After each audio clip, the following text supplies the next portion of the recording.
Hello everyone. Today we are going to learn poem A was an ant. So as we all know that there are 26 alphabets in English. So here are in this poem we are going to learn some words and some alphabets.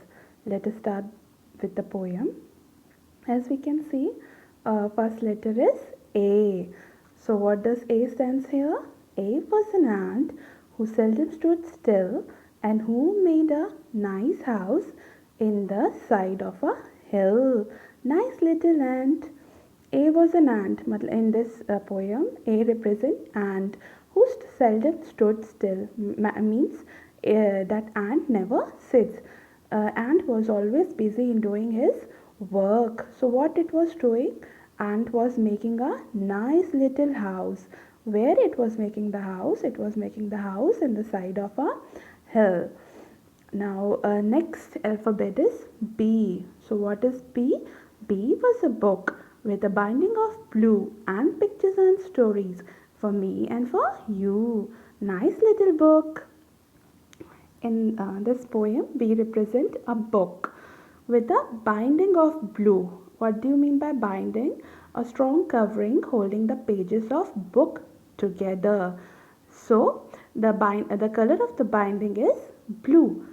A book contains a lot of different kinds of pictures and stories for all of us. And the title that we give the book is Nice Little Book. Now let us start with C. Alphabet C. C was a cat who ran after a rat, but his courage did fail when she seized on his tail. Crafty old cat. C was a cat. Here C represents a cat who ran after a rat. Cat was chasing a rat, but his courage did fail. But that cat was not able to chase the rat when she seized on his tail. When the cat was trying to hold the tail of the rat, it was not able to do. Crafty old cat. Crafty means clever. So that cat is very clever. Now the next word is D. D was a duck with spot on his back who lived in the water and always said quack quack. Dear little duck. So here D represents duck with spots on his back. There are some spots or patches on the back of the duck, and duck lives in water and always said what noise or voice it make? Quack quack quack. Dear little duck. Let us start with the alphabet E. So what is E here? E represents an elephant. As you can see in the picture, E was an elephant.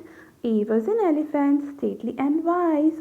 He had tusk and trunk and two queer little eyes. Oh, what funny small eyes! So here E represents elephant, stately and wise. Stately means large. Elephant is large. He had tusks and trunk. Tusk means teeth. And two queer little eyes. Queer means strange or odd little eyes. Oh, what funny small eyes! This poem was written by Edward Lear. I hope you all have understood the poem. A was an ant, and I hope you enjoy the poem. So, if you will learn the poem, then it's very good. So, I will see you in the next video.